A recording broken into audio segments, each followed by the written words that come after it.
Hello, everyone, and welcome to another episode of Wild Woman Podcast. I am delighted today to have Patricia Fitzgerald, who is based in Dublin, in Ireland, with me as a guest.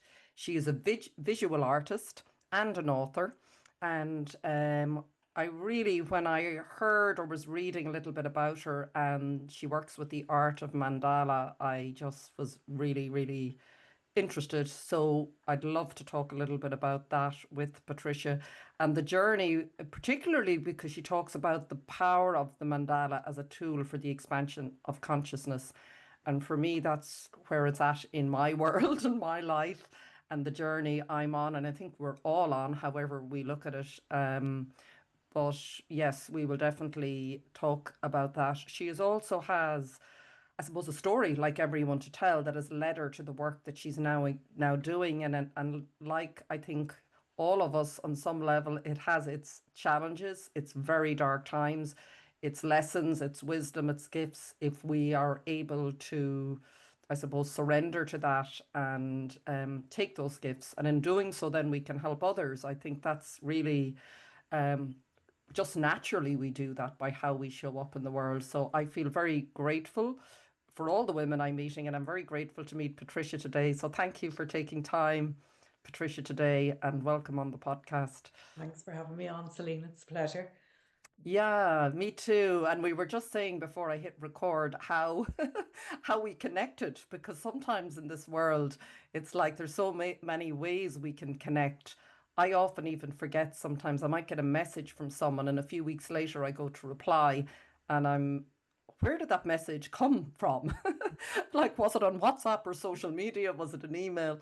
But Yeah. it's got its challenges, but it's also beautiful because I think so many of us are connecting. And the word tribe sort of comes to mind. I don't know why when I speak to you, and sometimes I think that's a very powerful word, the Yeah. word tribe. How, yeah, can I just ask you? I don't know why that's just come to me.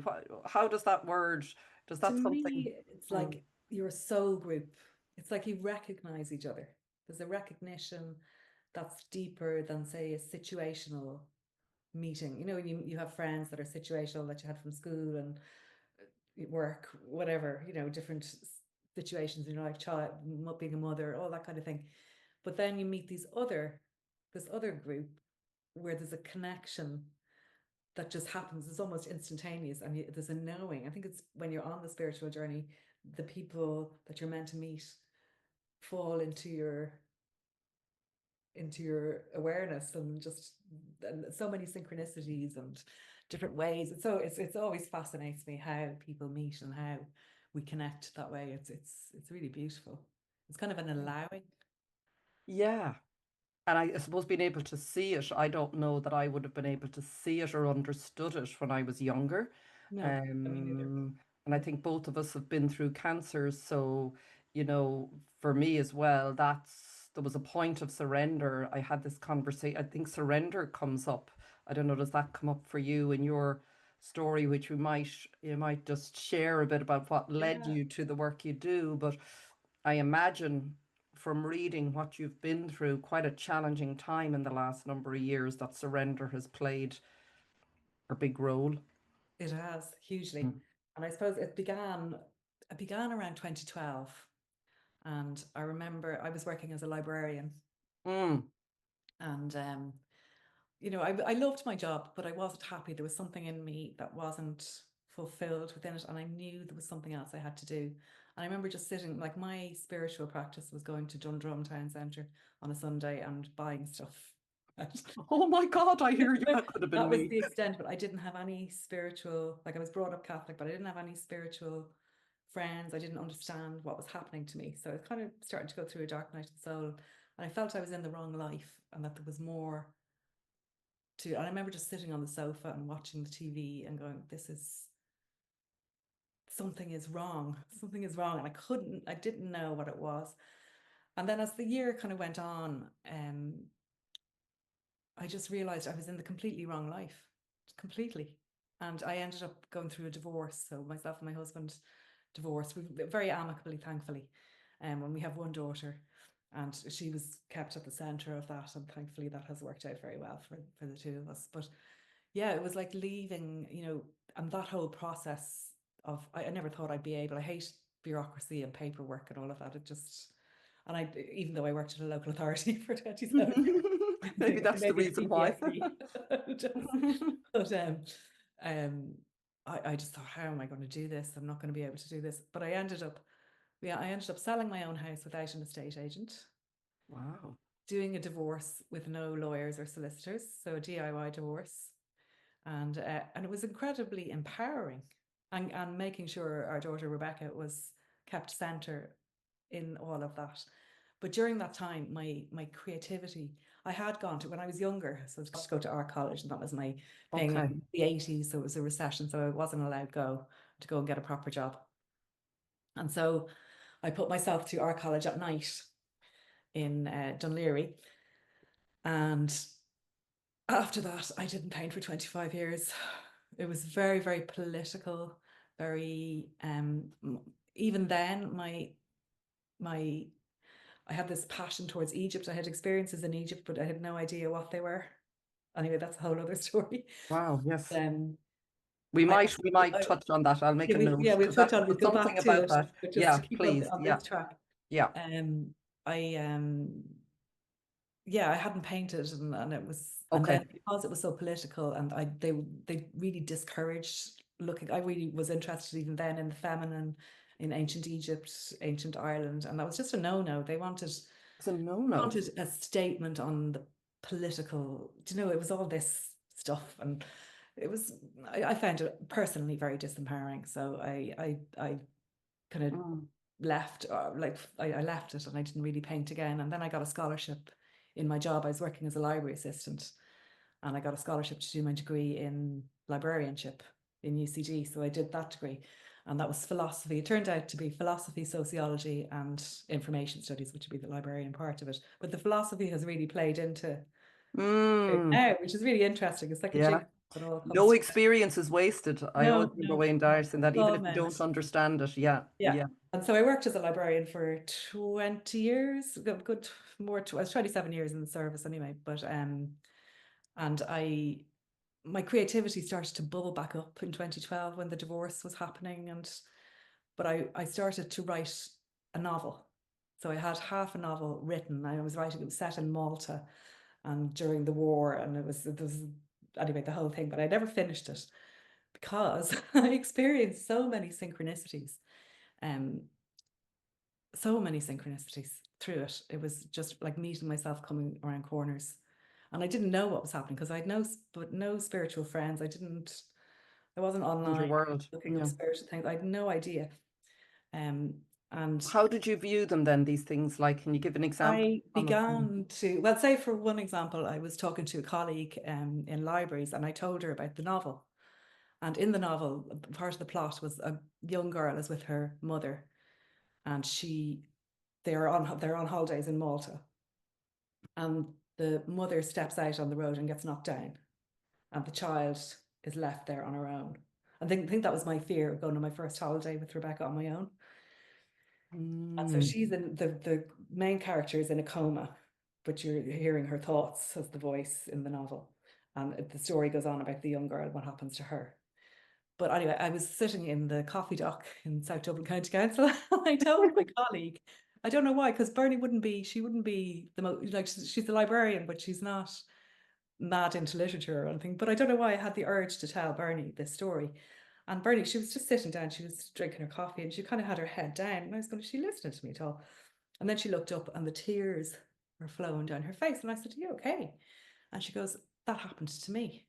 She said, her mother died when she was very young, and her dad worked on the building sites in Coventry, and she was over with her dad in the UK, and her dad stepped out. They were crossing the road. Her dad stepped out in front of a car, got knocked down, and she was left on her own at the side. And a woman took her in, thankfully, and looked after her. Those were back in the 60s or 70s, you know.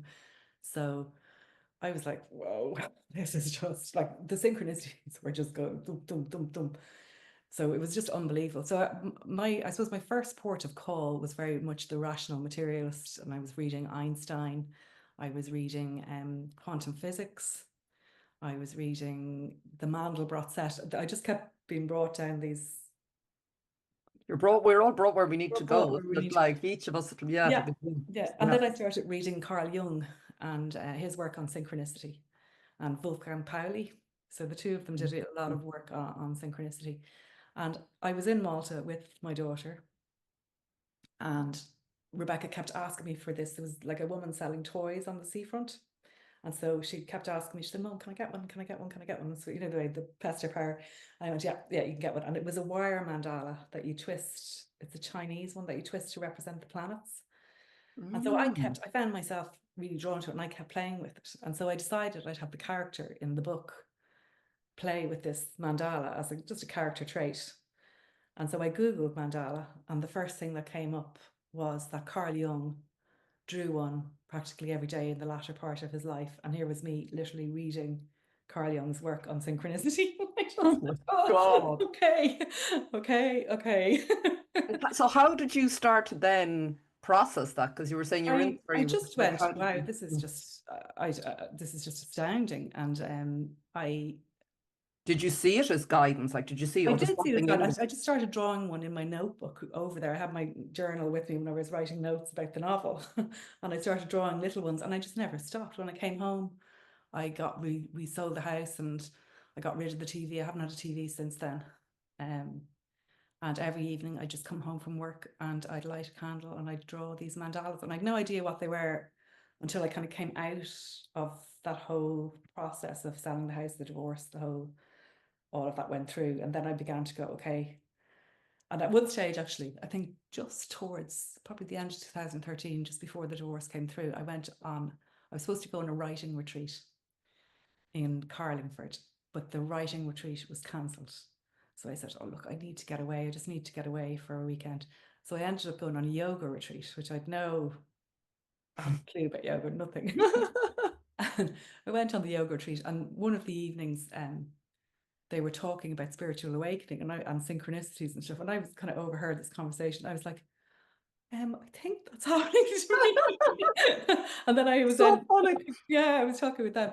And the following day, there was supposed to be a life drawing art class in the retreat, but the teacher was sick for the life drawing class that we had planned. So Martina had asked me, would I lead the class? And so, and thankfully it was at the spur of the moment, because I don't think if it had been planned in advance, I would have been all like, oh, no, I can't do that. So I just happened to do it, and it went really well. And there was another lady on that yoga retreat who is actually now a very good friend of mine, Gay, and she is based in Kildare, and she asked me then to come down and give a workshop with mothers and children on mandala. So it just started, it was just synchronicity after synchronicity, and the path kind of opened through that. So I did that and kind of worked through. And you were still working. You Still had gone working as a through your librarian. I divorce. was still Yeah. working, like I kind of went down to a 4-day week, then I went down to a 3-day week. And then in 2000, I applied for a career break twice and didn't get it. And we were way overstaffed. I don't know why, I just wasn't getting the career break. And so then I decided in 2018, I remember walking over to the canteen and the kind of this gut, you know, in your gut, where you're just going, I have to go, I have to do this. And I said, God, please just give me some money just to tide me over that I can do it. And literally 3 days later, a letter came from a solicitor saying an uncle had left me, I think it was €3,500. It wasn't much, but it was enough to pay the mortgage for a couple of months. And so I went, okay, I have to go through with it Be now. careful what you wish for. I know. But I Incredible. kind of went, yeah, I said, so I handed in my notice, and when my boss was kind of going, are you sure? Are you sure? You know, you've worked so hard in this job, and we love it all, you know, and I did love the job, and I got on very well in that job. But so I would sit in my office, you know, the fear would come up going, what am I doing? What am I doing? I'm a single mother now, and I have a mortgage, and I have, you know, responsibilities. And so I would read blogs of people who'd done this, people who'd made the transition and how it had worked out for them. So I kept myself surrounded by that energy. And I was also in a group called Bite the Biscuit, which is a group. Heard of that? I think I might have gone into it at some stage. She's brilliant. Tara is based in Dublin as well. She's originally Cork woman, but she has this great community of creatives. So they're all artists, photographers, jewelers, all kinds of creative industry. But it's very much a community that helps each other and supports each other. So it's like, say, if you had a difficult customer, you might be able to say, oh, such and such happened, what do you think I should do? Or if you were looking for packaging for something, or you were whatever the thing, there's so many Mm, things that come up in a small business, and mm. you know, and that was just wonderful. So being around those people, and there was other people making the transition from a mainstream job into becoming an artist or becoming a photographer professionally, so it was really great to have those voices around me, because there was a lot of other voices around me that were going, no, what are you doing? A permanent pensionable job for life. Oh, You I've can't heard it. do I know. It's that. very difficult. It's Yeah, very difficult, isn't it? yeah, It's yeah, the yeah, world we've grown up in. It's yeah, very, yeah. But when yeah, you hear, like you said, when you heard that feeling way back before you got divorced, wasn't it? You said around 2012. I started to feel it about 2012 as well. It's very interesting. I know there's all these moments in the planet yeah, and the evolution, but many I meet as well, and women will point to different to the 2012, 2016, or approaching 2020, there's been all of these sort of, yeah, rattlings that are happening. definitely. Because it And does, an yeah, overall sense of, I remember the TV going, I actually couldn't be around TVs. yeah, yeah, Even though there was nothing, I couldn't see what it was that was happening, but it felt, the energy just felt so off.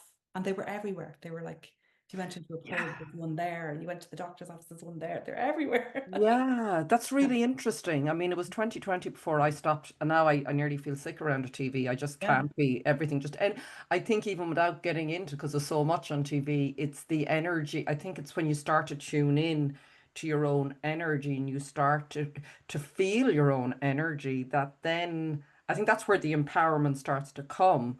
Would you say, yeah. because then you can start to go, I think this is the journey that's, well, I feel is happening for many of us on the planet And now, it that, takes, when you isn't think it? back on it, it takes so much of your time.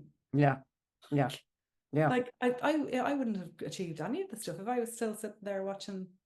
Well, it's consumer create, really, isn't it? Like that's to me, there's that. Well, I'm not saying or, I mean, people do both, but there is that Yeah, sort of shift. You're going from being a consumer of life, which I did for many years, to going, not just, yes, everything is a creation, everything you do in every day, but yeah, like sort of more consciously going, I am responsible for the life I'm living. I can't yeah. control it, but I am responsible for how I show up. And that sounds like that's the journey I think many of us go on from, the television is just one example Yeah. of the system of Yeah, and being I able to have show fallen it. into social media like wormhole. So Mhm. I'm kind of pulling myself back out of I that. know, and that's another, I mean, I So addictive. know, isn't it? Yeah, It's yeah, it's yeah. very difficult. So you were going, firstly, before we go further, so the whole art of mandala, can you just talk a little bit about what that is? Does that sort of connect in with sacred geometry and or It does very much so. So you can see the piece behind me yes, there, which is the sacred beautiful, yeah. geometry. It's a toroidal polyhedron, but Wow. there's a lot of symbolism in them. So I work with them. If you probably, a lot of people would know them from the Tibetan Buddhists, or the Mhm. monks that make them with the sand. It's called the shakpur, which I've done with friends, with my friend Jeff Fitzpatrick. If anybody's ever interested in doing that, does that sometimes. It's fascinating. It's so powerful. So the monks will make the mandalas, and they're created with the intention of healing. And they're often, they'll invoke various deities. So they study their whole lives. I don't understand all of what they're doing there. But it's made with these really fine sand, and four monks will work on it simultaneously, and they'll do it in a city. And often the crime rates can actually go down in the city by up to 10%, they say. So they create this beautiful piece of art, and then they sweep it up. So that's the mandala ceremony, is equally about the destruction of it. So it's destroying. So it's about the non-attachment and the impermanence of all things, and that all things are cyclical. And then they pour the sand into the running water of the city. So they would have poured it into the Liffey here in Dublin. They did. I think they did one in Cork as well, into the Lee. Oh. So Oh, uh, where did they do it in Dublin? they did it Where? in Trinity College and the Chester Beatty Dublin. Library. It'd be lovely to have them again now. Hopefully, Yeah, it years. seemed it would we could definitely do with that. And I suppose it brings you very much into the moment and then you're doing it with others. So is it just sort of again organically, or does each person have a role in creating the mandala, or how does that? With the Yeah. monks, they would have their role in creating it. Each person would have their Mm. role. There's a set kind of pattern that they're working with, different patterns that they're working with. When I work with Jeff, we would do our individual mandalas with the sand and the shakpurs. He actually got the shakpur. The shakpur is the instrument that's you put the sand in. It's like a funnel, and you run the Okay. nail along it. So it's like almost a vibration of the sound of it, and you create it with the sand. So on a board, and then the Yes. process would be to destroy it again. So it's letting go of whatever comes up, and it can be extraordinarily emotional. But I found myself doing that before I even knew about any of that with my own pieces. When I began doing them back in 2012, I found myself burning them and like releasing. I'd cry a lot, like releasing a lot of stuff. Some things I knew about, and some things felt ancient, like Yeah. really ancient, and what's the word, collective, maybe in yeah. Do you feel there's a lot of that sort of ancient grief or trauma or repression or something that is, I'm feeling it so much in the I think last Ireland really year or came so. for it. Yeah. Yeah, Half the time I don't know what's mine anymore. I'm like, oh my God. Um, yeah. so it seems to be, I suppose, isn't it? It's a time of we're clearing a lot of maybe what was repressed or suppressed with that. Or I don't know. How do I you think see so. what's I think there's been so much suppressed that we haven't even. I think we're only tipping the tip of the iceberg, to be honest. And I think yeah. you couldn't go fully into that, or you'd end up with psychosis, because your Yes. whole reality, you can't just break down your whole reality.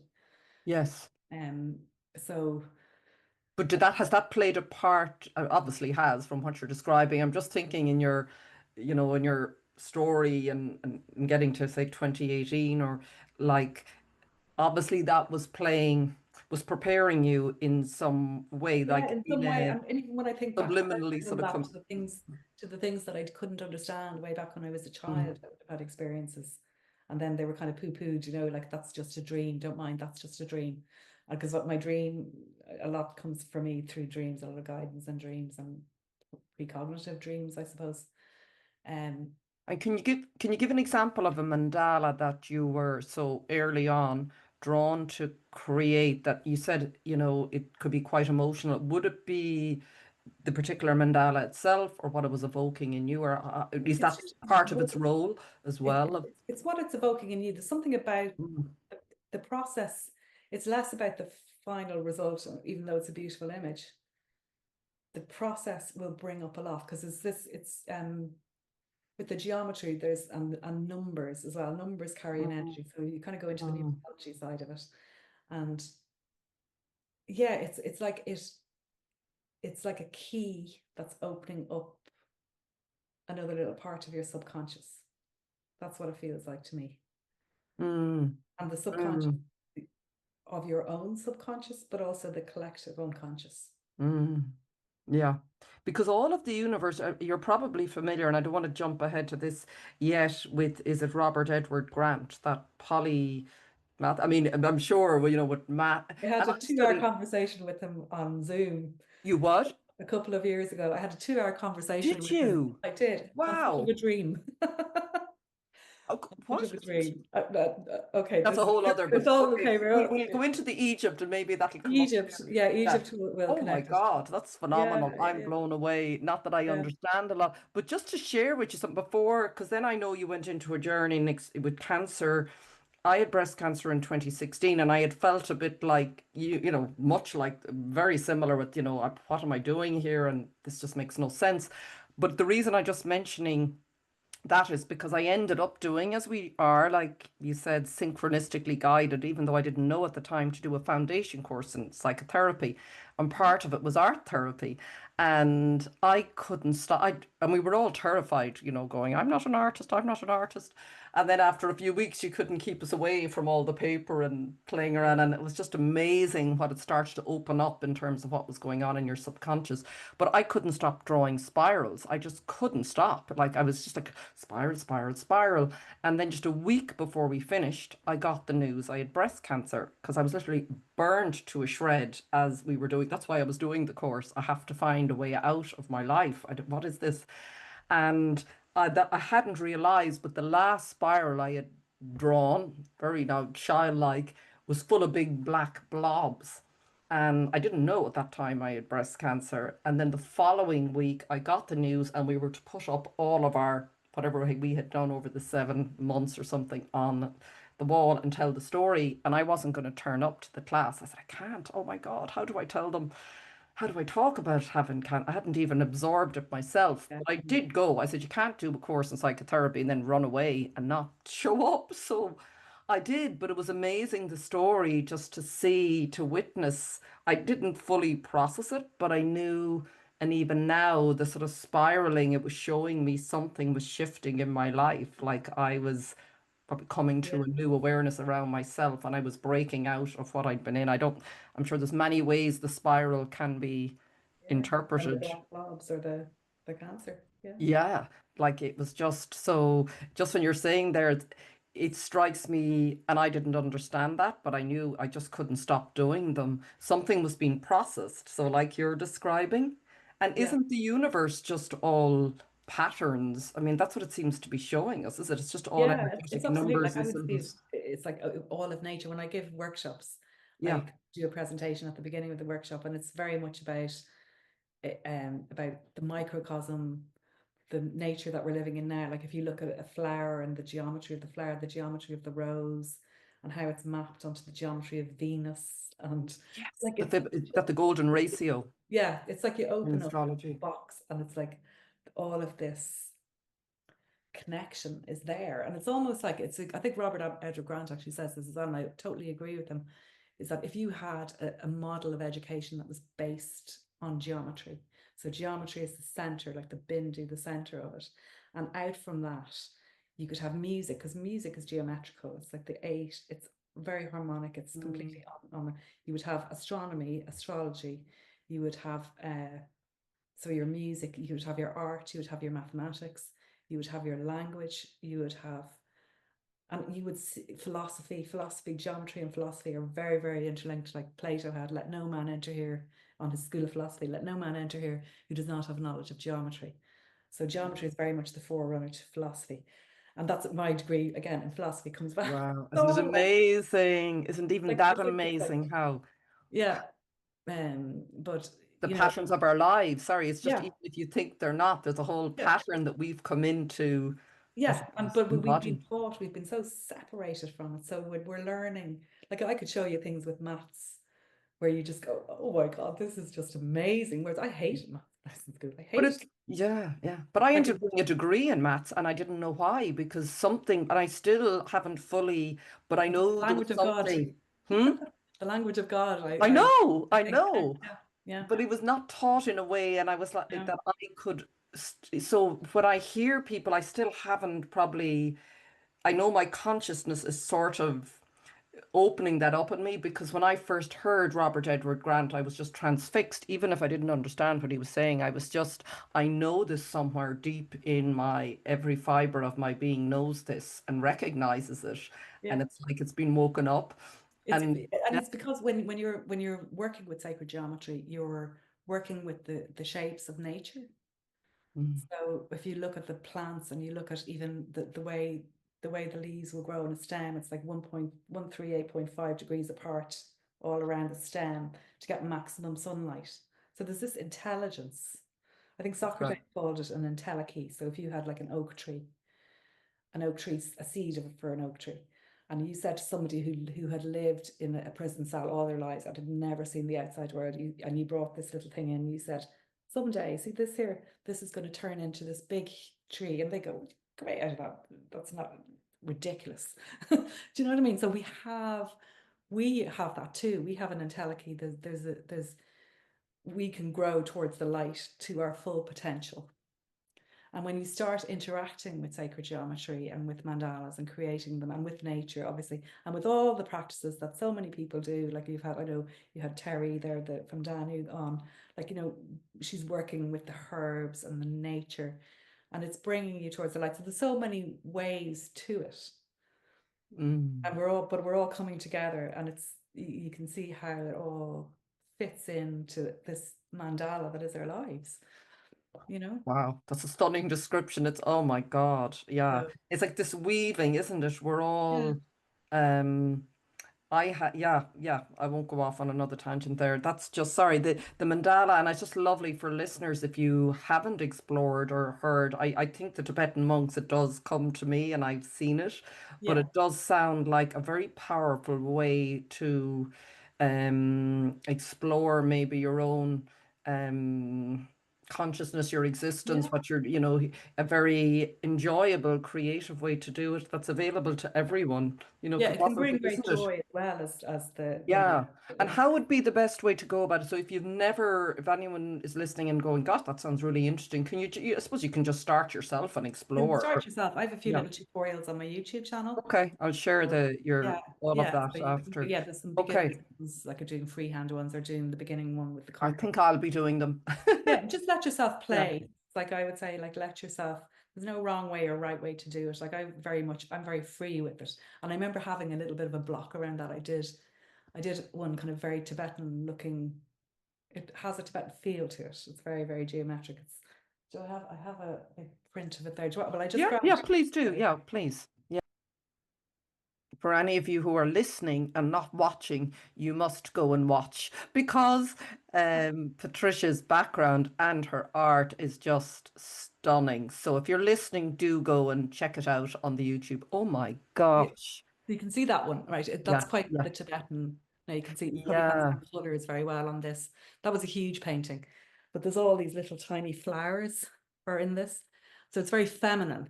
I You can remember see the thinking, glow oh, at the edges. Yeah, that has yeah. that. And I remember thinking, Yeah. God, this is like a lot of the people talking about it were men, and it's very heady, like very this means this and that means that. But my way of working with it was really intuitive and very feminine, and even bringing in the little, it's very feminine. And I remember thinking there was a wrongness in that, and it took me a while to overcome Mm. that. The Thinking, geometry should am I be doing very, something is it? wrong? Am I Yeah. in some realm that I'm not supposed to be in? Ah, okay, yes, because the sense of if you talk geometry straight away, I Yeah, would yeah, think yeah. It quite can be very heady, and people can get does very and caught up in the what does that mean, and even it's like when you work with dreams as well. It's like the dream dictionaries are very kind of yang. It's like mm, this means this means that means that. Whereas it's a much more feminine. My approach certainly is a much more feminine one. It's like if you met a fox in a forest and you wanted to approach the fox, you wouldn't just go straight up to the fox. You'd meander very, very gently, and the same with the dream. It's like you don't approach the dream in a kind of I want to know exactly what it is. You have to be comfortable with the mystery. That's what I'm saying. yes, And yeah. then it starts to reveal itself to you. Wow, isn't that? Yeah. And wow, that's and I suppose that's when you're describing how your life sort of progressed, it's like we're going from, for many of us, in this very structured way of living in a system, and then something, and it's going to be a different timing, different for everyone. Something starts to rattle in you, I think, more so even now, that this, I'm just not comfortable in this. I don't fit in this. It's like a box, but it's It's the unraveling that, the unraveling, and which is chaotic, and chaos. yeah. Chaos will be said to be the more feminine energy, and I know people get into trouble for saying that it's not meant in a derogatory way to women. Mm, mm, Talking about masculine and feminine energy, so the feminine is the receiving, mm, and the masculine is the bringing out into the world. So it's balancing mm, in yourself, nothing to do mm. with your sexuality, Yeah. nothing to do with I your know we get so, yeah, and that was a big lesson for me too as well, because I wasn't in my feminine all my life. I was yeah, very much, because of the society we're in, and yeah, it's yeah. nothing to do with men and women. It was just literally, and I find now the feminine flow starts to come back in, and then I've needed to get a bit of a handle on a clearer structure or container to be feel safe in that. I suppose that's the Yeah. masculine to And go, then you need the scaffold, like so for me, like the lines and the geometry is almost yes.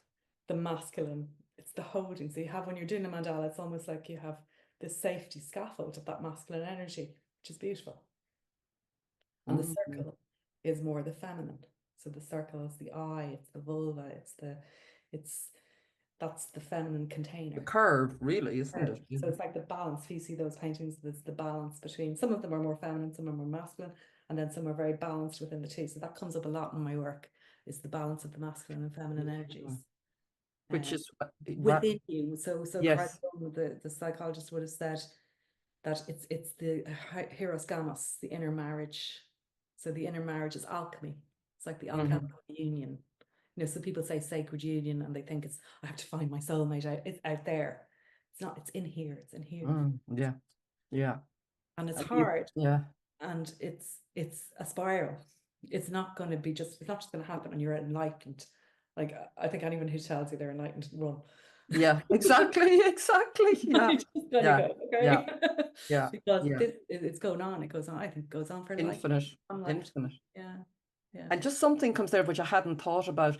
Is it the case with that sort of marriage of the masculine, the feminine within ourselves in sort of a balance or a harmony, that that masculine that you said, the structure, and I'm just even thinking of myself and like even when I was writing, that almost, what's the word I'm trying to find, not compresses, but so you have all this chaos or that energy of intuitively things coming, and that's a necessary part of creation, and then the structure comes in, but that it almost, I'm trying to find the right word, not that it presses it, but it sort of squeezes it out. Is that, if you know what I mean? Yeah, I know what you mean. Yeah. I can't think of the word. It's almost like a catalyst. It's like, so you've it all there. It has to nearly compress Birth. it so that it It's can birth birthing. out. It's Exactly. It's birthing like a out. So you birth have canal or structure that's something. birthing.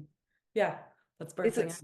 Yeah, it Yeah. just, that image just came to me, that feeling of, because you could stay in that. I know sometimes if I'm not careful, I can be, you know, could go into that and really enjoy it and then go, but what is this ultimately going to be? And I found it quite hard going, I don't want to label it, I don't want You to pin become, anything on it.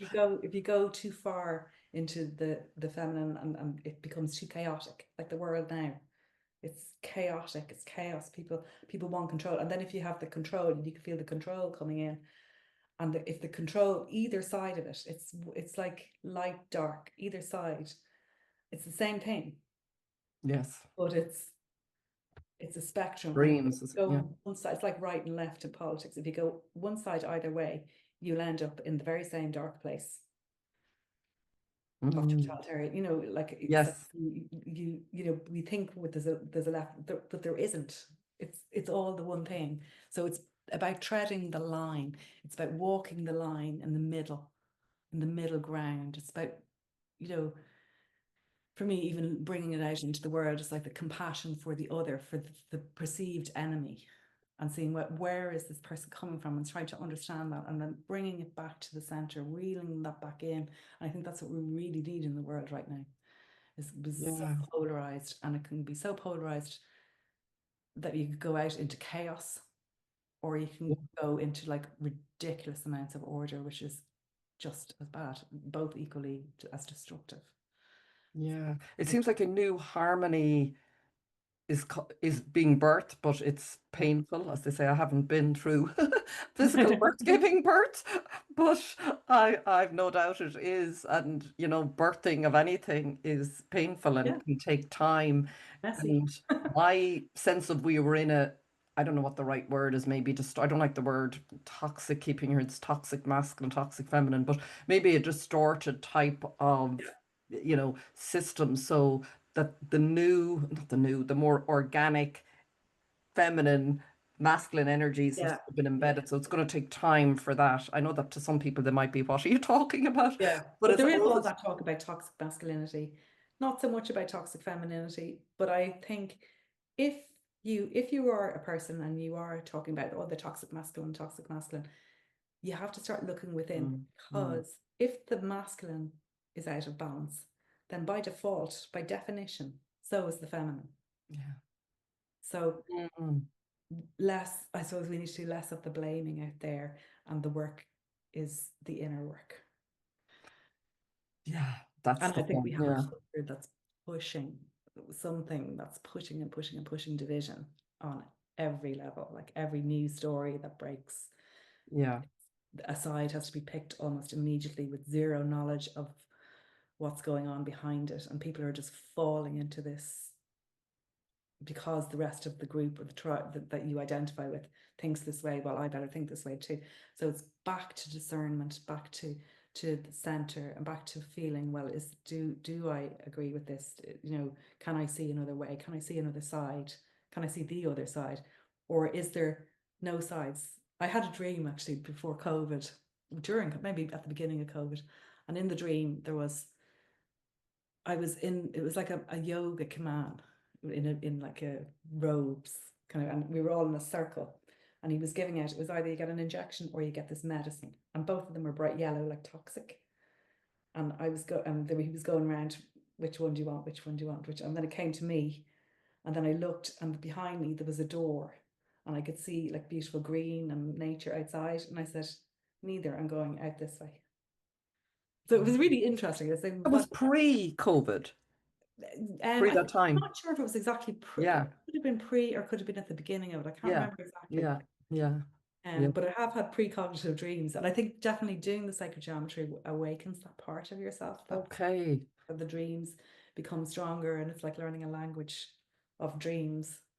Yes, but there's a And whole new language, isn't there? It feels being born. I find language now, I've said it a few times on the podcast, so limiting. I feel like I can't find words for what's actually yeah, happening in me, you know? but And that's what a mandala will do. It's like it yes, transcends language, and art yes, does that. All art does that, yes, because you can't yes. sometimes, like what I was describing when you're crying about the thing, but I can't I don't know, there was no words Mm, for the thing or the connection that you feel with the source, like through, or God, through either the creation of the mandala, or I'd often find it in my dreams as well.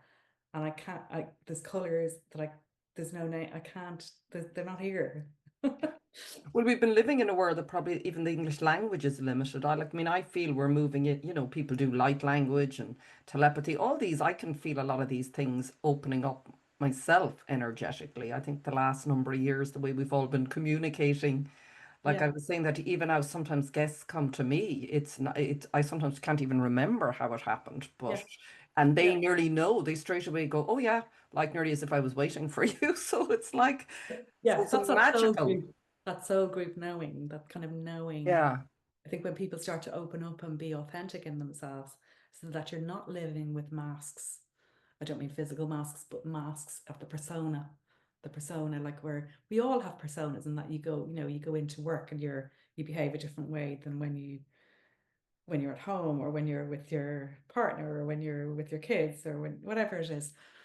And that's natural, because you have to, that's the way society works, and there are social norms that have to be engaged with. But if they're way off, and you're a completely different person in the different things, Mm, you're wearing a lot of masks, or if you're putting a lot of energy in pretending you believe something that you don't believe in, afraid to speak, because that is becoming a little bit of a problem at the moment, where a lot of people are afraid to say what they actually think for yeah. fear of being called something. Yeah. And even though what they're trying to say is caring, and is, has wisdom in it. And, even when I think back, if you think back 10, 15 years, and even if you had a political debate, there was always the sides were I heard. know. And that's kind of changed now, which is really sad. Yeah. And Yeah. so, it's opening up and being able to listen to another person. And if it triggers you, and if you feel totally so offended by it, that's an internal thing. That's Mm, something you need to look at within yourself. mm. Because the Do you know, world things is that trigger only, me, and I isn't it? have to listen to them, and I go, where am I feeling it in my body? First of all, kind of feel it into the body. Where am I feeling it? Um, when has this happened to me before? Is there a place, maybe when I was a kid, did I feel this way in school? Did I feel this way at home?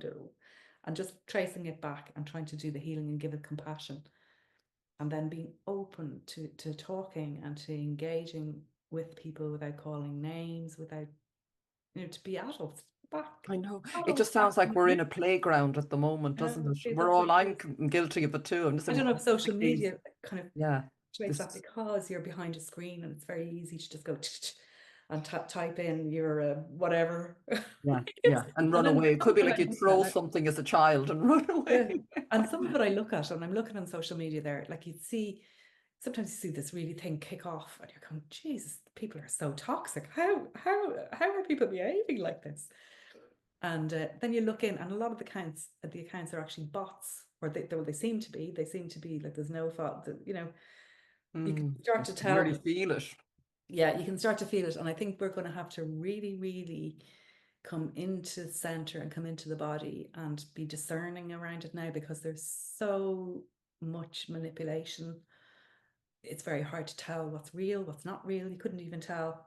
Like AI can take you and me now and make Have a a video different conversation. saying something dreadful. Yeah, yeah. Yeah. But do you think this is, as part of our evolution in consciousness, this has to be a necessary step where we are guided back into the knowing of that organic vibration of our essence, I that do. that is, because that is, until we know that, well, that's what it feels that this is what this journey in life is about. So even if that sounds crazy to someone, go, what are you talking about? At some point, it feels we're all being like rattled out of what we thought was our who we were, because But also the you're planet, we are evolving. There's no, it's yeah, I here, think that's so there's no exactly what's stopping happening this. in Whatever way you look at it, there's so many ways it's been measured in the frequency rising and the yeah, Schumann resonance and the astrology, and I'm sure the mathematics. Everything is pointing, and it's been talked about. The yugas and yeah, the ancient texts have pointed to this point in time. So yeah. something is happening, however you Something want is to look at happening. it. It's like, but I mean, if you think about evolution and you look at Darwin's theory of evolution, say if you know, are we so arrogant to think that we are evolved to our maximum capacity, or is there more? And I think the more is coming. And I think, and I think We'll be you know, kicking and screaming. yeah, and I think AI, when you look at it, like I was kind of playing with it there the other day, and I was going, right, it's very, very powerful, but it's a mirror. It is taking Mm. what we have Eat already it. created as humans Yes. and spitting it back around Yes. in amazing ways, because it can make the Yeah. connection quickly. But at the same time, I think technology is ontological, in that ontological meaning that we create it and it creates us. So we create the iPhone and the iPhone changes the way we live. Mm. Okay. So if you think of, say, algorithms, and then you think about law of attraction. So if I think, or say I'm going to buy a new car, I'm going to buy a red Honda Civic, and I walk out and I see red Honda Civics everywhere. I keep seeing red Honda Civics, or anyone know if you're pregnant, next you see pregnant people everywhere, or you I just have a red Honda Civic, a very old one. I have have a red you? Honda Civic. There you go. And that was Okay. guided to me. If you even knew how that car showed up and saved my life, I'd be forever grateful. But that's so funny. But like if you think of it like an algorithm is bringing you more of the same, more of the thing, more of the thing. Okay, so your thought, it's mirroring Yes. And then conscious. that's feeding the thought process that So probably if you is think it. how powerful AI is, perhaps we're that powerful. Mm. But Perhaps that's, it's showing us yes. how powerful we are. Yes. And Yes. so the trick now, I think, is to make choices in that you don't let the machine become your consciousness and your conscience, because Mm. that's happening too. So you And can hand it over nearly, is it you're hand it saying, to over, that and say, like it told me this. like even during COVID, like you could hand over your moral responsibilities to the government or to a machine, so they make the choices, and then you don't have to worry about whether That that's became very right. normalized. It's very Yeah, yeah, yeah. You can interesting how normalize people, anything. this idea from childhood that someone always knows better. They've studied Yeah, this, they've done this, so they know better. yeah. Like, it's sort of, that is, but I And suppose, that will keep coming up no matter, I'd say, if the most successful people in the world, it will still be coming up for them. yeah. Yeah, yeah, Yeah, yeah. But the point, sorry, and I want to move on. I think no, I will move on because I could stay in this because I want we got to where because 2018, I think, and then you went yeah. on, Patricia, to go through, I know, breast cancer. We've both been on that journey, and many listeners, I'm sure, know someone or have been through it. So can you Mm. talk a little bit about that and how that sort of has played a Yeah. role in your life and yeah, how things have evolved? The way that happened was I suppose in 2020, I did get very freaked out by the whole situation. I have to say, I will admit that. And probably the fear came to all of us, whether Yeah. you were afraid of the virus itself or you were afraid of the government overreach on it. Okay.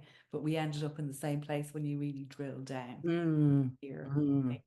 yes. And mine was and then again, it's like that treading back to the center, that it was going too far both sides, but coming back to the center and getting our rationality back, I suppose, in that neurological thinking, and being able to speak to each other without calling each other names, all that kind of thing. But I felt like I just felt so stressed by it, because I saw things that weren't adding up, from in my mind anyway, certainly, and in my research, and trying to tell people, and people couldn't hear me. It was like I was like in a vacuum or something. It was so strange, and I did get very stressed about it. The shutters come down. Sorry, Yeah. sometimes. Yeah. And my mum and dad were very sick at the time. Like they were both in 87 when in 2020. And dad had Parkinson's and mum had lymphoma, which she decided not to get treated, Okay. which was a brilliant decision for her. And she, I have to say, they only lived down the road, so I was able to go down and visit them, and we didn't do masks or any of that. Neither of them. Well, mum got one vaccine and dad didn't get any, and I didn't get any, and but we seemed to, like, our family didn't fall apart with all of that. My mum got one. My sister wanted her to get one, but then she got one and she didn't. She felt no, and she said anymore. But anyway, they got sick. They were, it was old age was creeping up on them, and my mother, it was a very hot summer, in 2021, and she's just started going downhill, really. And so I had her up. I'd have her staying here in my house for a week, and then my sister to have her for a week, and then we'd swap over. And so she was here the week before she died. So she died on the 8th of the 8th in 2021. And she we were up here, she was up here, and I was massaging her hands. I was giving her like a lavender hand massage with essential oils or whatever, and she goes, "Oh, this is lovely, this is lovely." And then she says, "What do you think is after?" She said, "What do you think?" Did she? She did. We did a lovely conversation. And I said, "I think it's like you're shedding, like you're in a suit, a spacesuit, say, and when you die, you just shedding a skin, and your consciousness goes on." She goes, "That's a lovely way to think of it." She says, "Maybe I'll send you a sign." Said, what will I send you?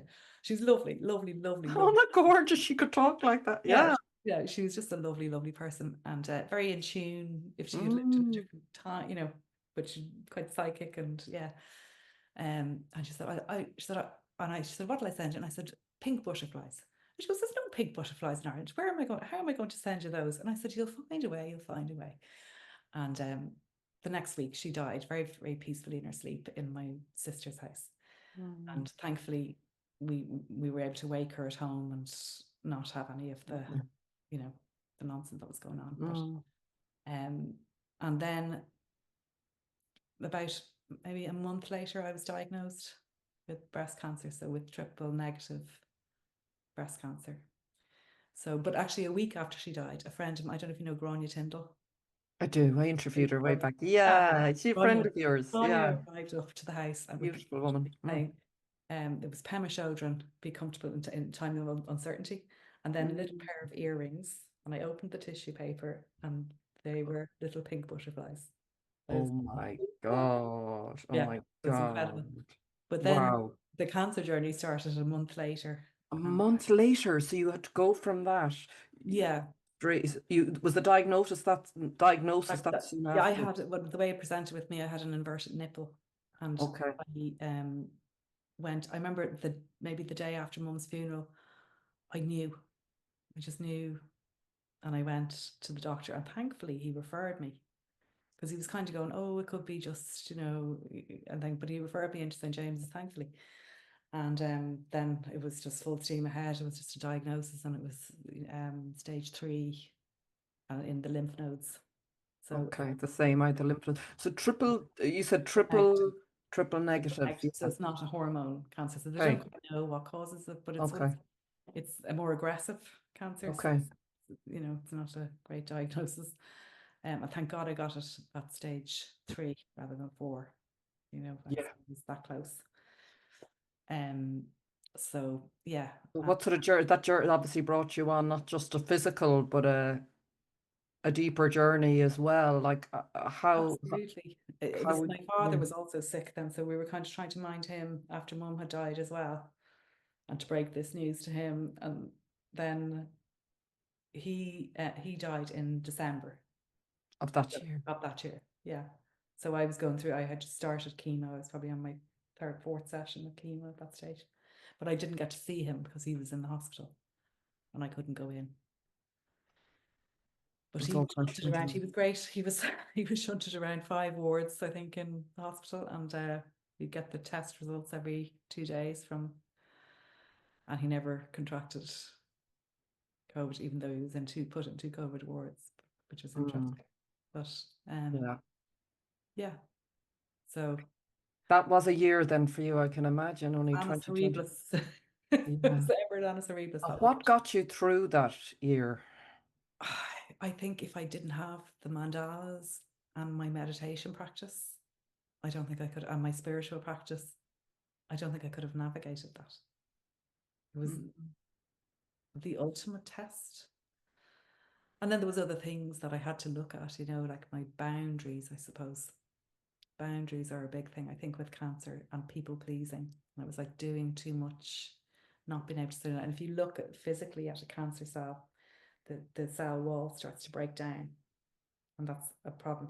So if you have like as above, so below, as within, so without, and so your boundaries aren't good and healthy, not over either, not that you're completely isolated, because that was happening too in the world, wasn't it?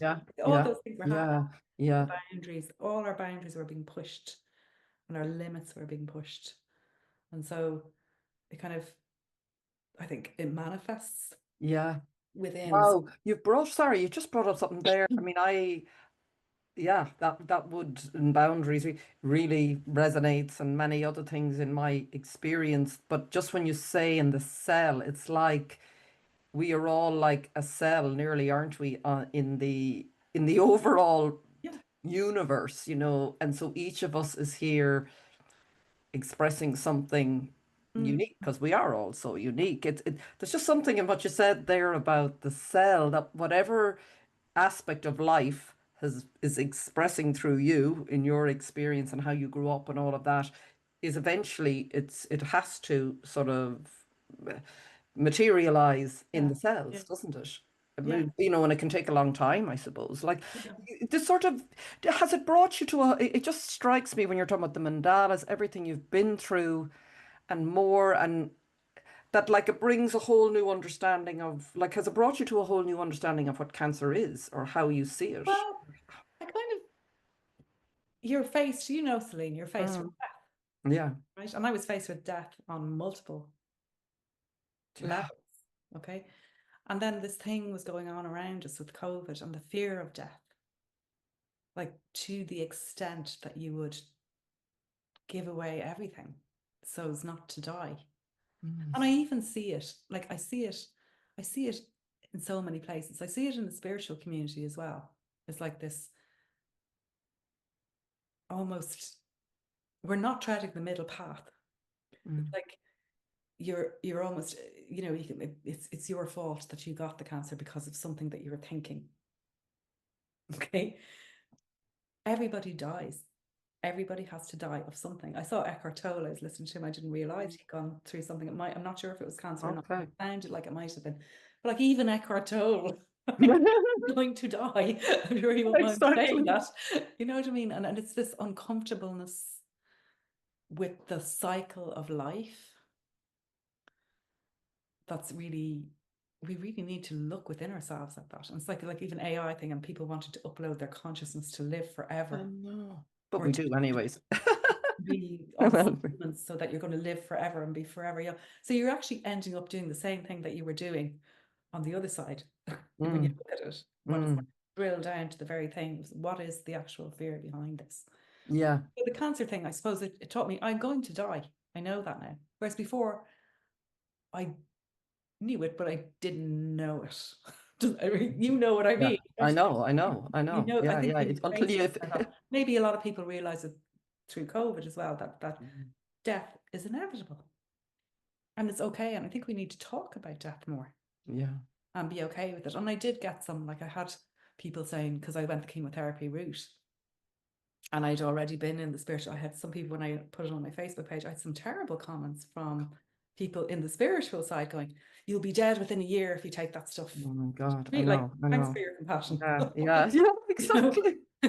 And and it was a really interesting time, but being in the hospital, having conversations with nurses and doctors there. Some were much more open to, like, even when you get the cannulas in, I had to keep Yeah. I had to keep getting the cannulas.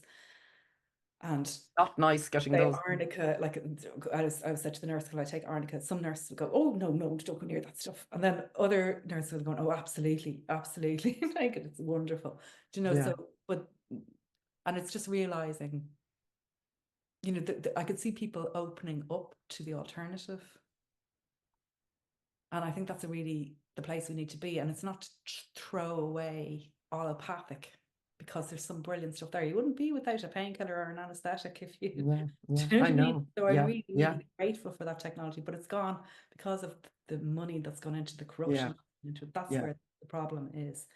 And equally on the holistic side, if you go too far that way, you're gone, you're trying to live forever as well. You're trying to, and so you're falling into the same thing. So, but it's meeting back in the middle, but with, and I always think, do you know what I think it makes me think, the analogy I would use for it? When Ireland got its independence from Britain, if anyone's listening outside of Ireland, when we got our independence, there was tram lines and railway lines that went yeah. all over the country, and we pulled them all out because they were made by the British, right? Wouldn't we like them now? Wasn't that stupid? Like, I mean, it was just throwing the baby out with the Yeah, bathwater, like yeah. not recognizing actually this is really useful. So Mm, as the institutions and as all these systems are starting to crumble and fall, we need to really, really, really be mindful of not throwing the baby out with the bathwater and ending up back it's to, either or, isn't it? It's like the way, isn't it, yeah, lad? it doesn't have to be either or. You Yeah, can keep yeah, the good parts of it. Like, I'd love to see functional medicine coming in. I got a great book, yeah, actually. I was going through cancer. The guy, I can't remember the name of it now. He's a functional doctor in the States, and it was really interesting. So he yeah, was actually an allopathic doctor, but he worked with, like, a massage therapist and yeah, acupuncture, and there was so many, all these things, and yeah. looking at your diet and the way you're living, your boundaries, your psychology, what's going on from your childhood, all of these things. It's not just there's this cancer there, No, you've just got to get that out. Yes, you do have to get that, but I guarantee it'll come back again if you don't process the things that you need to process. And please God, I have but that's the key. processed. Thank you. That's so important to say that to people. And then, because the fear even, I I personally didn't have fear. I think I'd more fear in my life before I got it.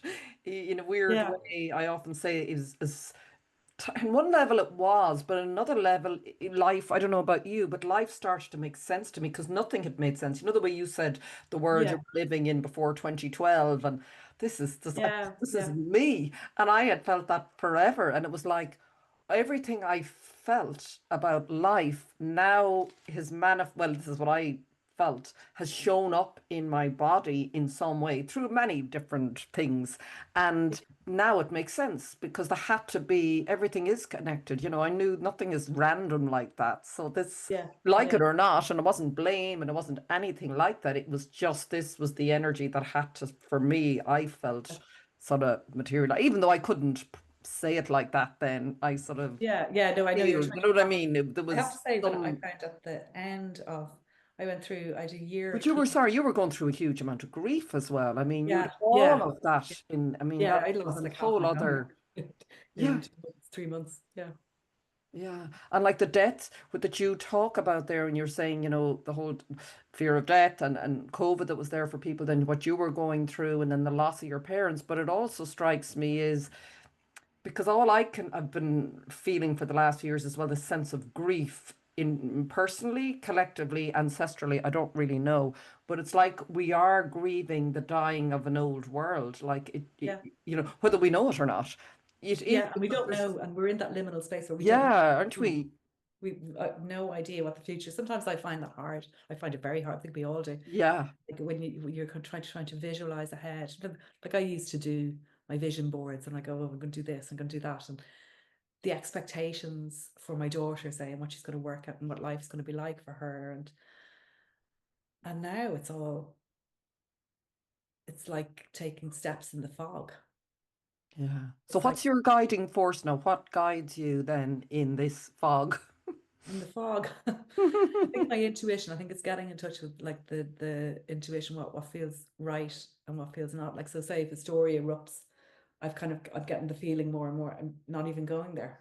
I'm just not even going there because it's like that dream about the COVID thing that I said, maybe there's a door over here that we can just walk out. So it's Mm. like you're being given, it's like if I came into a room and I gave you, you could have this candy bar or you can have this orange, right? But Mm. behind me, there's a big stack of other stuff, but you're just not being shown it. Is that, yeah, sorry, just when to me, and I heard someone else say is the difference between decision and choice. Because decision is saying it's an either or, like you said there. Yeah. Choice is bringing you back to your power. Yeah. No, it's none of that. I choose to go I out the choose door. another way, or like we It's can bring in, because was it Einstein said you can't fix a problem with the same consciousness that created it, and if you stay in this paradigm, we're not going to fix it. The solutions aren't going to emerge. So I think it is trying to. It's difficult, trying to let go of the fear of what's going on and trying to get back into your body, into nature, your creativity, hugely important. I think whether it's I started to crochet actually. I find that very grounding, and I'm learning to do these mm. really crooked little squares. I'll get Oh, there. yeah, but they're I'll beautiful. I know. And get isn't it interesting? I knit and I need to go back now. Sometimes I don't get time, but you can see how our ancestors, even how grounding and very grounding. And it's like the meditative weaving, it's very nearly. feminine. It's the weaving of a story Yes. or the weaving something. So my favorite word, I think, ever at the moment. Yeah, Another yeah, word is I when I found it, I was, and it's funny because I always loved knitting and that's sort of crafty, yeah. without knowing. And yeah, so that just for me, it just, And yeah, it's very archetypal. It's like you'll find it in a lot of the myths and fairy tales, yes, like the spinning wheel and the woman spinning her yarn. Like yeah, very weaving a archetypal. web and Yeah, yeah, when I wrote the book I wrote about cancer, but it was sort of interrupted in the middle when the woman, the self-publisher I was going to say, would you not write fiction? And I said, but I've never written anything. How do you mean? I'm only writing about my experience. And she sent me off, and all these voices started, and it ended up being a story about three generations of women called The Tapestry of Life, and really how their lives end up without them knowing, just weaving together with each other. And it was, but I didn't know, you know what I mean? I don't know if you find this through the mandalas. It's like you're shown and then what you need to learn, if you know what I mean. That was teaching me. I didn't really know what it was about, but it came through yeah, me. And then yeah. afterwards I went, and years later I'm going, oh, I'm understanding now why I'm Oh, doing coming what through I'm way doing. before. I Yeah, wrote is a that how short you story, see it? Celine, wait to hear this. I Hmm? wrote a short story back in maybe 2013 when I started when I was doing the writing. And in the short story, the character gets cancer, breast cancer. And it turned out when I forgot completely about the story. It was only halfway through my treatment. I went, oh my God, I wrote that story. And I went back and I read it. And it was, she goes to a hotel to shave her head with her sister. And the sister is, anyway, that and all of that came true in my life. I had down to the drugs that were used because the cancer that I had was um quite a rarer one, so it wouldn't have been the normal drugs. So obviously I had Googled and I had come up with. So and then I'm going, did I write that into reality? That's why I kind of stopped writing. Be careful what you write. Be careful what you're putting down on paper. Or is time? It's like that. Like when I have precognitive dreams, it's time. I think time is an illusion. I don't think time is what we think it is. How would you describe it? Yeah. Or and like even if you do get a premonition of something, what's the point of it? Because the thing is going to happen, or you wouldn't have the premonition. Because if it didn't happen, then the premonition. Yeah, yeah, It's a head I wreck. know. Um, Well, it's all, I suppose there's it's all something there. energetic or by it's like, yeah, yeah. Someone, when you said earlier about the AI, that's what struck me because someone else said, and I did play a little experiment with where I started asking it questions, and then I said, but what about? And I brought in some views I had around certain things, and it goes, Oh yeah, you want to go deeper then. And then you end up down and you go, and then I started reading what it brought back to me. I said, wow, it's amazing. Yeah, But yeah, the yeah. only reason it ever brought that back was because I fed it to it. That is it. Yeah, yeah, Yeah. yeah. So I But mean that's the we thing, we have to be very careful about not letting that become our counselor or yeah. our like you see that they have AI companions, like young people being drawn in, we have a relationship with this. And that's where it's going. That's where it's Do you going. think Where it's we're all headed. about discernment and bringing us back? Well, this is my It sense. is Everything, if you everything. choose it to be about discernment and bringing back. It's like, Mm, this idea of the earth splitting. mm.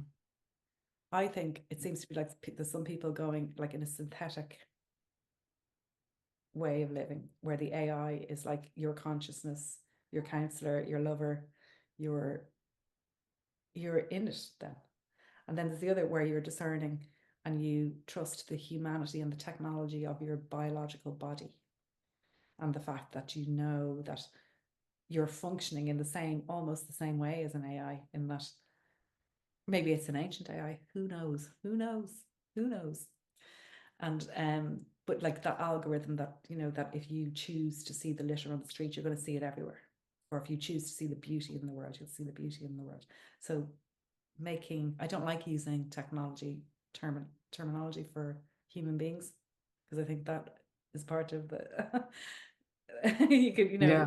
when we say like Organic always strikes stop me, saying or downloading and yeah, I know you're not, but na like it sounds like nature has been, even looking at your background there, has been a big part of just the natural world, has been a big part of your experiences or growth. And it's been a big part of mine. It was like I didn't even see nature, to be honest, before that. I lived in a very officey type of world and I yeah, never yeah, never saw. I used to drive by the beach in Salt Hill where I live in the summer going, I wonder how I could get a life like that, like those people sitting on the beach. And it did yeah, eventually happen. I got it through cancer.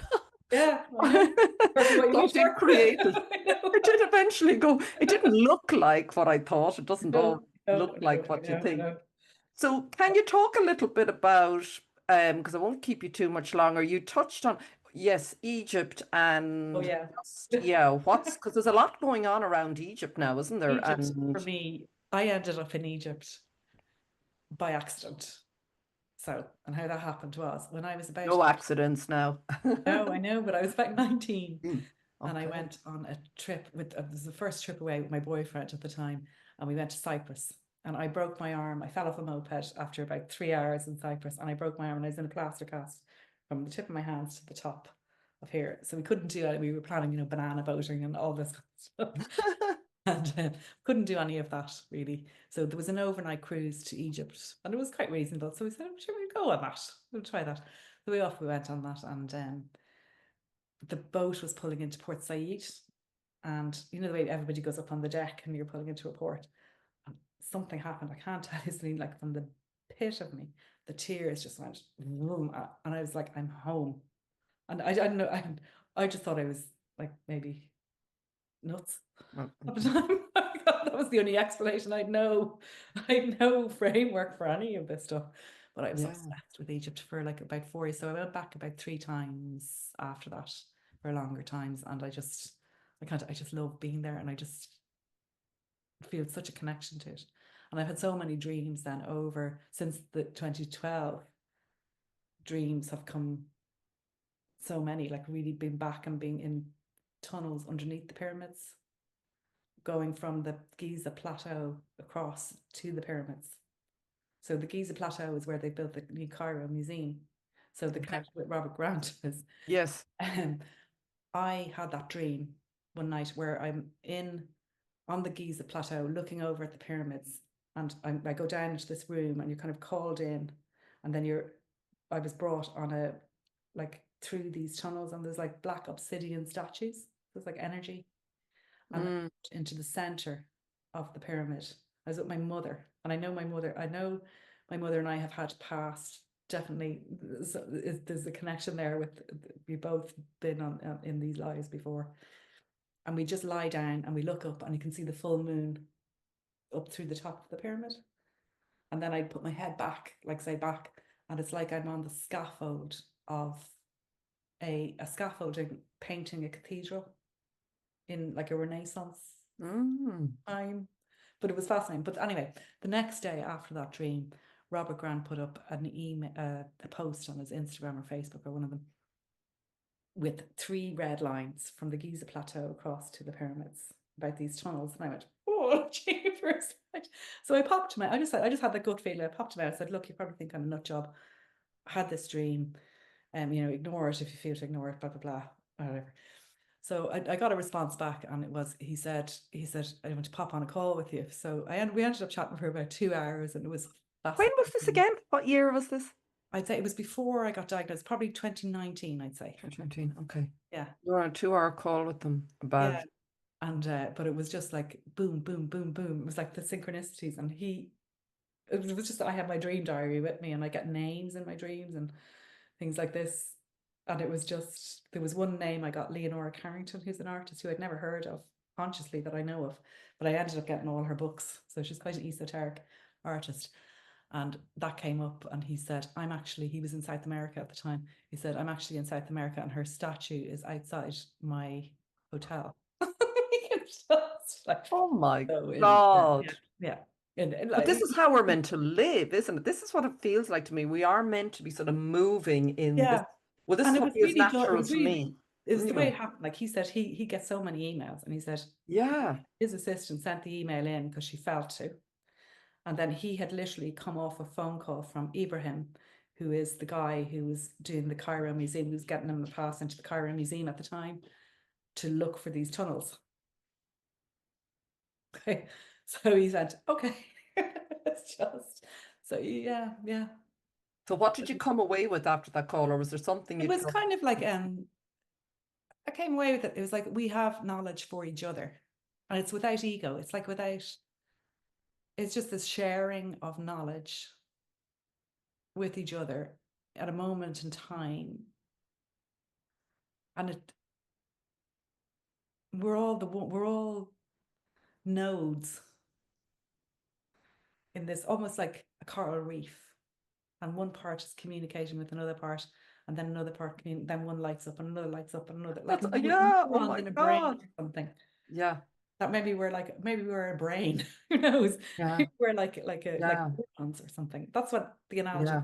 felt like to me. Yeah. But like, I don't know what I came. I just felt, yeah, that happened, and that was like, it was just amazing, like to be in that kind of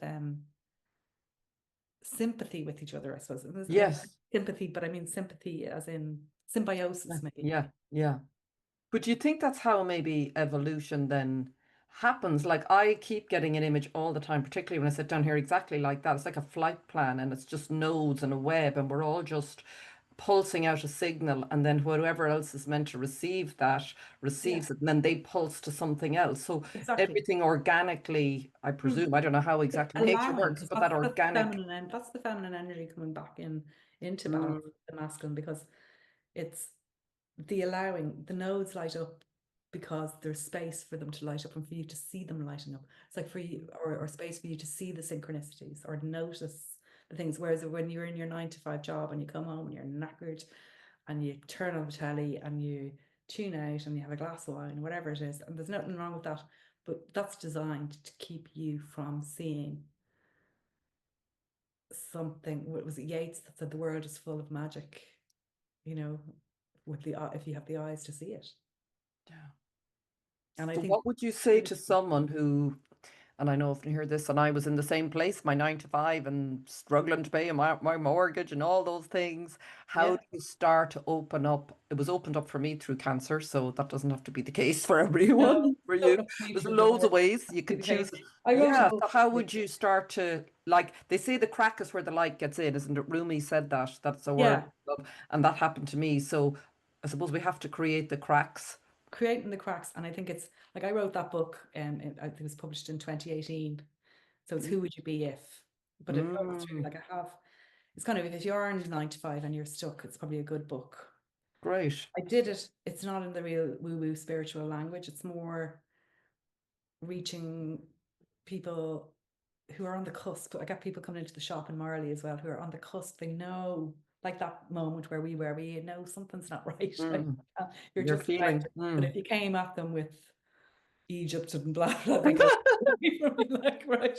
Nodes lighting up and It's processes that bring you in, I suppose, like meditation, um, being around the people that you surround yourself with. It's huge. Not that you want to diss anyone or remove them from your life, because I think there's an awful lot of that happening, and that's not great either.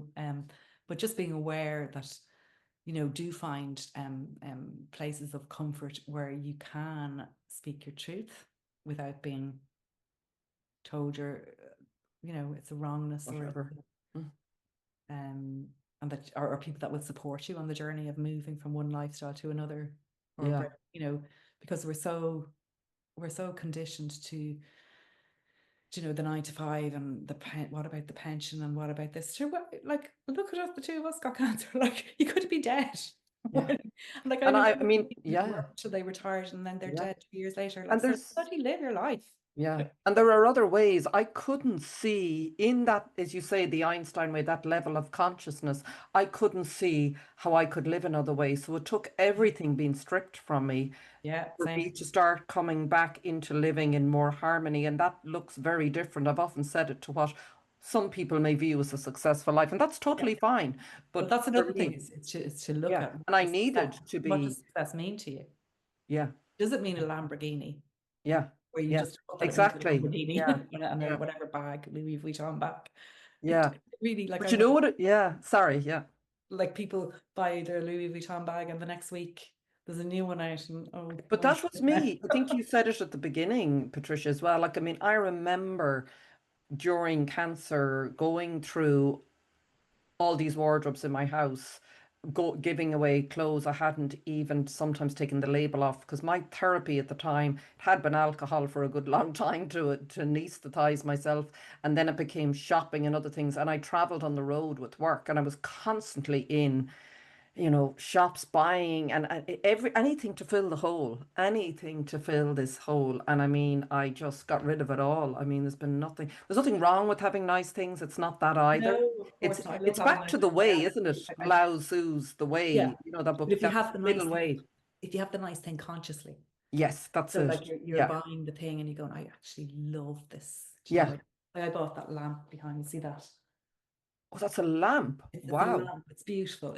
She's the girl from a woman from Belgium, and she makes them from the forest, and then Oh she my God. from paper that she's handmade, and it's but like buying that, like, it was expensive. Well, it wasn't actually. It wasn't Mm, overly expensive. mm. I thought she should be charging more personally, but she, like, if you buy things that are conscious, that when you look at them they bring you joy, kind of like the Marie Kondo thing, isn't it? Like, if it brings you Mm. joy. That's what happened. Sorry, that day with clearing my wardrobe, it was my sister-in-law, I think, who said to me, "Have you read the book Spark Joy?" So what I had to do, not had to do, but I did do, was stand with each item of clothing in front of me, and does it bring you joy? Most of them didn't. Yeah, So they went, but yeah, hopefully bring someone else joy. But yeah, yeah, we're meant to live in, well, it is possible, isn't it? You can create the cracks. I mean, the cracks will appear, I think, if we don't start creating them. They just yeah. And happen that's in our what this lives. book does, is that Brilliant. I it can will allow definitely, people it can allow people to open up to waking up without a divorce or cancer or yeah. something. And I mean, maybe, well, I So, believe I chose anyway, it. I'm not saying that for anyone else, but for me, that's how my path, like, even, yeah, that's how I've experienced and see it, that I've chosen a lot of what I could have chosen differently. Maybe not. That doesn't have to be everybody's perspective. It's just because I think, sorry, just to wind up where we started, it's sort of interesting with the idea of tribe. I think that's very important, and you sort of alluded to it there. And that's not, I think, particularly in our current world, that's probably seen. I don't know if that's seen as a good or bad thing, but this idea of soul tribe, that's true diversity, that you align in a world that is of energy and consciousness, you align with, and it'll move and it'll shift. yeah, That's my feeling. We're meant to be freely moving around the world. And whoever, like the nodes that you talked about, whoever we're meant to create with or learn from or teach, that happens. And then you move into another tribe, but it's not dictated to by any sort of greater external. force. This is Yeah, nature at its truest organic way that I don't know about you, but to me, and even the conversations around diversity and everything, it's an organic, there's no labeling this sort of in this way. Yeah. And let the tribe be the tribe that you want to be with. That doesn't mean Yeah. the other tribe is bad. We're all No, just absolutely do not. this Well, it's like is if you look at the birds and you said, well, I got to make all the birds fly in one flock. how boring would Like that be? how boring, but that's not going to happen. And birds are all beautiful by themselves, but there's nothing wrong. There's nothing wrong with being in a tribe of like-minded people, as long as you're not killing the other tribe over there. Exactly. Yeah, can't we Right? all enjoy And visiting that's how we and go. But having fun? if you're forced teaming isn't good. Forced teaming anything isn't good. Forced team, Forced. How did like you? forced teaming, like coercing somebody to be in a part of something that they're not a part of innately. Yeah. Yeah. Does that Yeah. make sense? It's It like does. you're Yeah. like, and you get a lot of that with identity politics, where, but those people are so diverse. You can't say all white people are the same or all Mm. whatever the thing. It doesn't. Yeah. Blue-eyed people All are the people from same. Galway. All the people from Galway are the same. Yeah, So like, exactly. because it'll keep going down. Yeah. And And who wants to be? I who think wants to be? I know.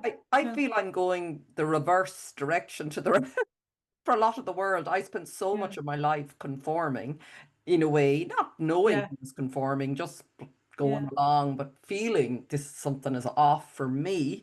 Not saying it might be the perfect life for someone else, but just for me. And finding this freedom finally that's taken me years and years, I'm 57, nearly 58, to express myself, not with hate, but with love and creativity and joy. And then Yeah. to be sort of told, no, this is the way it has to be done. I don't know. It's just so odd to me right now. It's like I'm waking up to what I was craving all my life and being told, Yeah. no, no, no, it's the other way. We're Yeah. going the opposite way. It's like Yeah. I feel I'm going the opposite direction or something. I It's think it's there's like a move. I don't even know where you'd say it, who they are, but I know. it's like this kind of drawing you back into, because people are evolving, that if we evolve in the way that we are and that keeps on moving, like, and the way, say, we connected, the way I connected with Robert Grant, that it's like telepathy almost, Yeah, or like yeah. a So, well, it's energetic. Well, it's it's something energetic, that it's something energetic, there's rises something up your. happening, something is Yeah. happening definitely within how we're communicating and everything. But if that happens to the whole of humanity, then the big corporations and government Mm, control and money, it all falls apart. yeah. Just Yeah. all falls apart. And so that's the I think it's the last kind of Gasp of an old gasp age, hopefully. of trying to hold on to that power. Yeah. And like, if the power is equally distributed, and I don't mean in the communist way either, Yeah. because Yeah. I do believe in meritocracy, and I believe in, you know, that you have to be able to move up, and that you have to take responsibility. You can't just sit there and expect everything given to you. I do believe in that. I'm quite, and Like that, Maslow's hierarchy of needs, isn't it? The yeah, or the be highest. kind thing is like Yeah. kindness isn't always nice in the moment. That's Mm. being nice. Being nice, and that's Yes. self-serving, because that's being nice to keep yourself comfortable, right? But if you're kind, you might have to say, if you've a 5-year-old and the 5-year-old wants to eat Cocoa Pops for the day, you have to say, no, no, you can't eat the Cocoa Pops all day. And that's not Mm. nice, but it is actually kind Mm. of in the long run. Maybe Yes, not. that's a lovely way to describe that. That's a lovely way to put that. Yeah. So I Thank think we you. should be careful around the words that are being kind of hijacked and used, and our compassion weaponized against us. Yeah. It's, Yeah. yeah. So, final words, are they the final words? What final words would you have for anyone listening? And thank you for so openly sharing your story and journey. I know it'll inspire and support and encourage anyone who's wherever they are, because I've got so much from listening to you. It is that energetic exchange. I just feel so enriched after listening to you It's and always lovely talking to meet with you. with the Yeah, sun tribe. So it's beautiful. It's such, oh my God, we're living in such amazing time. What did they say? They were the best of times, they were the worst of that's times, is it? it, isn't it? And that's the polarity. And that's what the mandala, you'll see in the mandala, like, is that the light and the dark. Or any painting. You can't paint a painting without having light and dark. So that's the existence we're in, I suppose, in this physical Yeah. world. There has to be both, and how we tread it. So And how yes, we tread final it. words to you. I will keep quiet. I think being finding your discernment and your intuition, listening to your intuition and starting to learn to trust it, even in the smallest of ways, even if it's something like, I'm going down to the shops, which route will I take? Just to start off with the small ones. And then it's like a muscle and it starts to grow. And I think that's what we're going to need going into the future, with where we're unsure of what's what, what's real, what's not, because that is going to get louder and louder. So, yeah, and finding each other and being in person with each other, being in community with each other, talking to people you don't agree with, finding the compassion, seeing how, maybe trying to put yourself into how they are seeing things. Because for the most, we said this before, I think for the most part, all of us want the same thing. All of us want to be loved.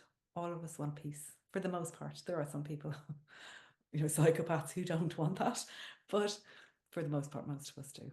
So, but we're being codded, as they say. The good Irish So, saying. yeah, a good Yes, Irish saying. So look for the door behind you and walk out with your tribe and bring as many people with you as you can. That's it. beautiful. Thank you so much, Patricia. For anyone who wants to get in touch with you, your work and your art, where to go? It's healingcreations.ie. That's my website. And then I'm on Instagram at Healing Creations and Facebook at Healing Creations. I have a YouTube channel, Healing Creations. And I'm on Substack as well. Just started Substack. So. Wow. Oh, perfect. I think I might have met you there somewhere in the. Yeah, I think I just followed you. You followed back. Same Yeah, thing. I it's like only started it a couple I of. know. So well, I'm the same. I feel like it's like going in, opening the door and into a room and not knowing who's in there or what's going Yeah. on. But it's It's quite lovely. nice content though. It's Really lovely, on and it's the very organic, and you just seem to, yeah, it's yeah. exactly what you're describing there. That's my feeling about it. I'm relatively new to it, so Yeah. thank you. So I'm going to put Thank Patricia's you. all of her contact details in the description box. By this time you were either watching or listening to it, but all of the podcast episodes are on Substack, YouTube and Spotify, so yeah, you can watch or listen there. And thank you everyone. Thank you, Patricia. And Thank you. until the next time, take care. Take care. Bye. Bye.